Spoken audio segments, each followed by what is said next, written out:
ಮಂಗಳೂರಿನ AJ engineering ಕಾಲೇಜಿನ ವಿದ್ಯಾರ್ಥಿ ಆಶೀಶ್ ಶೆಟ್ಟಿ ಹಾಗೂ ಕರಾವಳಿ ಇಂಜಿನಿಯರಿಂಗ್ ಕಾಲೇಜಿನ ವಿದ್ಯಾರ್ಥಿ ಜೀತ್ ಅವರು ಮಂಗಳೂರಿನಿಂದ ಲೇಹ್ ಲಡಾಖ್ಗೆ ಬೈಕ್ ಯಾನವನ್ನು ತೆರಳಿದ್ದು ಇದೀಗ 21 ದಿನಗಳ ಪ್ರವಾಸವನ್ನು ಮುಗಿಸಿ ವಾಪಸ್ ಮಂಗಳೂರಿಗೆ ತಲುಪಿದ್ದಾರೆ. ಮನಹಳ್ಳಿ, ಲಡಾಖ್, ಹಿಮಾಚಲ ಪ್ರದೇಶ, ಶಿಮ್ಲಾ ಸೇರಿದಂತೆ ಉತ್ತರಾಖಂಡ ಪ್ರವಾಸ ಮುಗಿಸಿ ಸುಮಾರು 21 ದಿನಗಳ ಕಾಲ ಬೈಕ್ ಯಾನವನ್ನ ಮಾಡಿ ಮತ್ತೆ ಮಂಗಳೂರಿಗೆ ತಲುಪಿದ್ದಾರೆ. ಇವರನ್ನ ಆಶೀಶ್ ಶೆಟ್ಟಿಯವರ ತಂದೆ ತಾಯಿಯಾದ ಶಿವಾನಂದ್ ಶೆಟ್ಟಿ ಮತ್ತು ಆಶಾ ಶೆಟ್ಟಿ ಅಥಾವರ, ಜೀತ್ ಅವರ ತಂದೆ ತಾಯಿಯವರಾದ ಎಲೆಂಜಿನ ಪ್ರಭು ಮತ್ತು ವೇದ ಟಿಸಿ ಪ್ರಭು ಅವರು ಹೂವಿನ ಮಾಲೆ ಹಾಕಿ ಆರತಿ ಮಾಡಿ ಸ್ವಾಗತಿಸಿದ್ರು. ಇನ್ನು ತುಳುನಾಡ ರಕ್ಷಣಾ ವೇದಿಕೆಯ ಸ್ಥಾಪಕ ಅಧ್ಯಕ್ಷ ಯೋಗೇಶ್ ಶೆಟ್ಟಿ ಚೆಪ್ಪು ಹೂವಿನ ಮಾಲೆ ಹಾಕಿ ಶುಭಾಶಯವನ್ನ ತಿಳಿಸಿದ್ರು.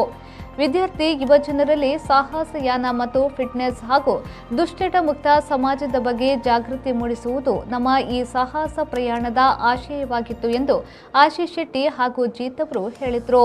ದೇವದಾಸ್ ಶೆಟ್ಟಿ ಅಥಾವರ, ಮೀನಾಕ್ಷಿ ಶೆಟ್ಟಿ ಅಥಾವರ, ನಾಗವೇಣಿ ಶೆಟ್ಟಿ, ಶ್ಯಾಮಲಾ ಶೆಟ್ಟಿ, ಕಾಲೇಜು ಸ್ನೇಹಿತರಾದ ಜಗತ್, ರಂಜಿತ್, ಸ್ವಸ್ತಿಕ್, ಚೇತನ್, ಚರಣ್, ಸಾರ್ಥಕ್, ಸೃಜನ್, ಸ್ವರ್ಣಲತಾ, ಅನುಷ್ಕಾ, ಇಂದಿರಾಕ್ಷಿ, ವೇದಾ, ಉಮಾ, ಶ್ಯಾಮಲಾ ಶೆಟ್ಟಿ, ಯಶ್ವಿತಾ, ರಿತೇಶ್, ನಂದಿನಿ ಮತ್ತಿತರರು ಇವರನ್ನ ಅಭಿಮಾನದಿಂದ ಬರಮಾಡಿಕೊಂಡ್ರು.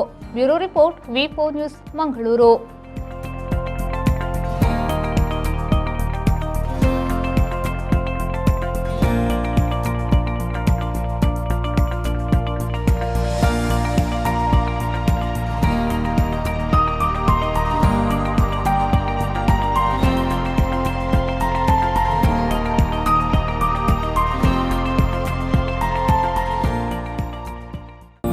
ಹಳ್ಳಿ ಜನ ಪೇಟೆಗೆ ಹೋಗ್ತಾರೆ, ಪೇಟೆ ಜನ ಹಳ್ಳಿಗೆ ಬರ್ತಾರೆ.